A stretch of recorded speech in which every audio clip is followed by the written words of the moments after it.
Plus Indian টিমে আমি ওর সঙ্গে অনেকটা সময় রুম পার্টনার ছিলাম।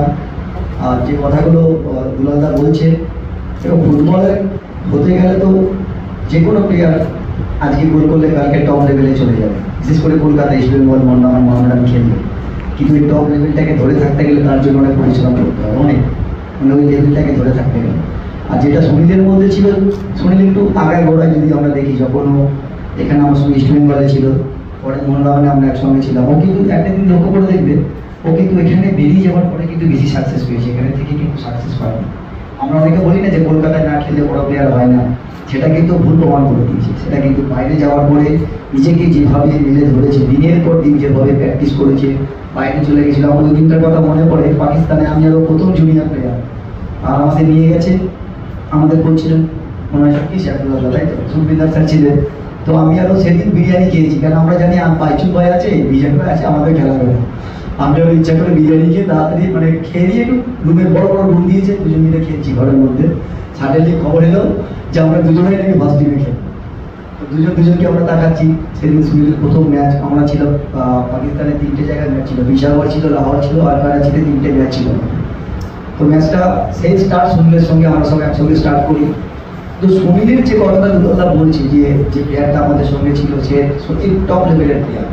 আমি কেন মেয়েটা হয়তো বলবে তার সম্বন্ধে, মানে তার দুটো বা কথা বলতো। আমি কোনো এক প্লেয়ার বলছি, one of the best defender, যখন ইস্ট বেঙ্গল খেলছে, আর অপোনেন্টে তখন মোহনবাগানের প্লেয়ার, একটা বল অনেক এয়ারে বলটা পড়ছে, সেই বলটা সে রিসিভ না করে মাথার উপর থেকে ওরকমভাবে নিচ্ছে। মানে সুনীল যার কথা বলছে, মানে সুনীল ছেত্রী বলছে তার কথা, তার ফ্যান ছিল, মানে বোঝা যাচ্ছে সেই প্লেয়ারটা কি লেভেলের প্লেয়ার। সেও আমার সঙ্গে, আমরা একসঙ্গে ইন্ডিয়া খেলেছি। অ্যাকচুয়ালি সুনীল দিনের পর দিন নিজেকে যখন ফরেনে চলে গেল, বাইরে যখন চলে গেল, ওখানে চলে যাওয়ার পরে সুনীল আমাদের একটা গল্প করেছিল, বললো ভাই আমি যখন টিমে চান্স পেতাম, আমরা আবার খেলাতো না, আমি না বল নিয়ে 7-8টা বল নিয়ে রেগুলার চলে যেতাম, চলে গিয়ে ঘন্টার পর ঘন্টা বল মারতাম এরকম অনেক গল্প বলে সুনীলের সঙ্গে যখন আমরা শেয়ার করেছি একসঙ্গে। আমরা অনেকদিন ছিলাম ইন্ডিয়ান টিমে, প্রায় 7-8 বছর আমি ওর সঙ্গে ছিলাম। তো থাকার পরে সুনীল গেম লাইটে নিজেকে চেঞ্জ করেছে। কিন্তু সুনীলের যেটা বলছিল, সুনীলের কিন্তু ইঞ্জুরি খুবই কম, আমি কোনোদিনও সেরকম ইঞ্জুরিও দেখি।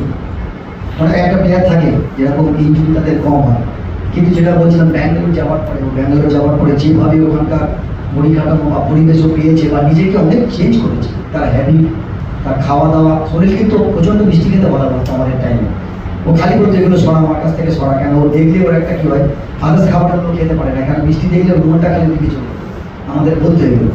কিন্তু তার মধ্যে থেকে সুনীল এত বছর, প্রায় 19 বছর খেলা, একটা ছেলে 19 বছর খেলছে, প্রায় 150টার কাছাকাছি ম্যাচ খেলা। এটা বলতে গেলে আমাদের ভালো লাগে, কারণ সুনীল আমরা একসঙ্গে খেলেছি। আর বারবার একটা কথা বলি যে ওর পরিশ্রম তো অবশ্যই আছে, ডিসিপ্লিন, এবং এই বাইরে চলে যাওয়ার পরে যে পরিকাঠামোতে ও পেয়ে বড় হয়েছে, এটা কিন্তু সুনীলকে অনেকটা চেঞ্জ করেছে। কেন, সুনীল এখানে থাকলে, এটা ঠিক আপনারা প্রত্যেকেই জানেন, মোহনবাগান, ইস্ট বেঙ্গল বা মোহামেডান প্রত্যেক দিন যদি একটা স্ট্রাইকার খেলে থাকে, প্রত্যেক দিন গোল করতে হবে। একটা যদি গোল না করতে পারে, তাহলে তার পেছনে লোক পড়ে যায়। অনেক প্রেশার নিয়ে এখানে খেলতে হবে। যে ডার্বিটাতে আমি 2টো গোল করেছিলাম, সুনীল একটা করেছিল, আমি করেছিলাম। সেই ম্যাচটা আগে থেকে কিন্তু সুনীল গোল পাচ্ছিল না। ওই ডার্বি ম্যাচের গোলটা পাওয়ার পরে ও সেই দিন রাতে মানে কী করবে নিজে ঠিক করতে পারেনি। মানে এগুলো প্লেয়ারদের মধ্যে হয়, প্লেয়ারদের মধ্যে আসে। কিন্তু সুনীলের অবসর, যেটা আমরা আজকে যেটা নিয়ে আলোচনা করছি 6 তারিখে, ভাই যেটা অবসর নিচ্ছে, এটা সবার কাছে কিন্তু একটা কোশ্চেন মার্ক থেকে যায়। প্রশ্ন বলে এখন আসবে, তাহলে সুনীলের জায়গাটা কে নেবে, এটা কিন্তু একটা কোশ্চেন মার্ক থেকে যায়, সেটা হয়তো আলোচনা করতে আসবে। সকলে ভালো থাকবেন। আমি দুলাল থেকে পাস করছি, দুলাল হয়তো আরো অনেক প্রশ্ন করবো, অনেকেই আছে। দুবাই ক্যাম্পে গেছি, এটা সবাই একটু যেটা দুলাল আমি বলছিলাম। তো আমি তো গ্রামের ছেলে একদম, তো আমাদের গ্রামে না পায়ে লেগে গেলে দেখবে, আমাদের তখন ডাক্তার ছিল না, পায়ে টানাটানি করে ঠিক করে। হয়তো অনেকে জানে বা জানবে হয়তো, যে পায়ের উপর বলে না যে শিরের উপর কিছু হয়েছে, একটা টেনে ঠিক করতে হবে, তখন কে আসবে ওখান থেকে ডাক, যেটা মানে মেকআপ ছিল কিনে জানি না, ক্যাম্পে ও পড়ে গেছিল। তো আমার এবার ওর না, ওটা খেলতে খেলতে বুটের ভিতর থেকে, যে বুট আমরা করি খেলা, বুটের ভিতর থেকে না পায়ে ঠিক বুড়ো আঙুলটা এই জায়গায় একটা চোট লাগে। ওটা কি হয়, এই আঙুলটা ঠিক ফুলে যায়, অনেকটা ফুলে যায় অনেকক্ষণ। তো সুনীল প্র্যাকটিস করছে, কিন্তু না ম্যাচ খেলতে পারছে না, বল শুটিং করতে পারছে না। তো আমি ওকে দেখছি, রোজ আমার পাশে থাকে, আমরা একসঙ্গে থাকি, আর দেখি ও পাটাকে ধরে বসে থাকে, ডাক্তারের কাছে যাচ্ছে, ফিজিওর কাছে যাচ্ছে, কিচ্ছু হচ্ছে না। আমি ওকে বললাম, ভাই আমি একটা কাজ করবো আমার গ্রামে হয়। ও আমাকে বললো ভাই কি করতে হবে তুই কর। আমি বললাম তোর কিন্তু লাগবে একটু। দিয়ে বললো অসুবিধা নেই তুই কর, কি লাগবে। আবার বাথরুমে একটা ছোট টাওয়াল থাকতো, ওই টাওয়ালটা আমি ইচ্ছা করে হাতে করে নিয়েছি, ওকে টিভিটা চালিয়ে দিয়েছি। আমি জানি ও টিভি দেখতে দেখতে মনটা ঘুরে যাবে এদিকে। আর ওই চোরটা ঠিক করতে গেলে না তোমাকে পুরো মাইন্ডটা অন্যদিকে নিয়ে যেতে হবে, তবে ঠিক হবে, নাহলে কিন্তু হবে না। কেন ও বুঝে যদি যায় আমি টানবো, ও সঙ্গে সঙ্গে শক্ত করে দেবে। তো আমি পাটাকে আস্তে আস্তে হাত করে টানছি। এবার আমি আস্তে করে টাওয়ালটা নিয়েছি, হ্যাঁ ওদিকে মুখটা ওদিকে আছে, শরীরে মুখ। কিন্তু প্রায় 1 মাস হয়ে গেছে, পা ঠিক হচ্ছে না, আমরা টুর্নামেন্ট খেলতে যাবো। শরীরকে দুলাদা কখনো জিজ্ঞেস করে বলবে এটা ঠিক করেছে কিনা। এই শরীরের ঠিক বুড়ামটা আমি কখন টাওয়াল দিয়ে ধরেছি বুঝতে পারি না, মেরেছি একটা হ্যাঁচকা, ফট করে একটা আওয়াজ হয়েছে। আর উঠে ও ছুটে যে ফিজিও ঘরে বলছে তুই বাড়ি যা, আমরা নতুন ফিজিও পেয়ে গেছি বাড়ি। মানে এসব অনেক গল্প আছে শরীরের সঙ্গে। আর আগে এগুলো হতো,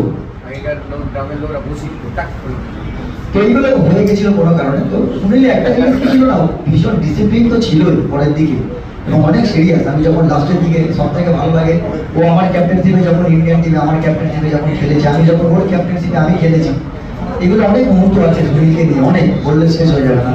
কেন ও বুঝতে পারতো কখন গোল করতে হবে। ফুটবলে যেটা সব থেকে বুদ্ধির দরকার, সেটা কিন্তু সুনীলের ছিল, উপস্থিত বুদ্ধি। সেটা আমরা ISL এর অনেক ম্যাচে দেখেছি, সেটা আপনারা অনেকেই দেখেছেন, যে বল বসে কখন স্টার্ট করতে হবে, কখন করতে হবে না, এগুলো কিন্তু জানে। আর সুনীলের যে পরবর্তী যেটা আমরা আলোচনা করছি, দেখো কোনো জিনিস কেউ নেবে না এটা ভুল, এটা আমি মনে করি। কেউ না কেউ সেই জায়গাটা পূরণ করবে। তো কোথাও আমার মনে হয় কোনো প্লেয়ারকে আমার দেখে মনে হয়েছে যে অনেক চেঞ্জ করতে হবে তাদেরকেও, তাদের প্র্যাকটিস, তাদের খাওয়া দাওয়া, নিউট্রিশনের উপর অনেক নজর দিতে হবে তাদেরকে। প্লেয়ার আছে কেউ করবো না, আছে, কিন্তু সেই অর্থে যদি আমাকে বলেন এখন সেরকম আমার চোখে এখনো পড়েনি। কখনো মনে হয় যে রহিম আলীর কথা আমি বলবো, ছেলেটার মধ্যে কোয়ালিটি আছে, কিন্তু যেহেতু এখন শরীর আছে না, আমার মনে হয় সুদেবের কাছ থেকে কিছু টিপসও নিয়ে নেওয়া উচিত, এটুকুই বলবো।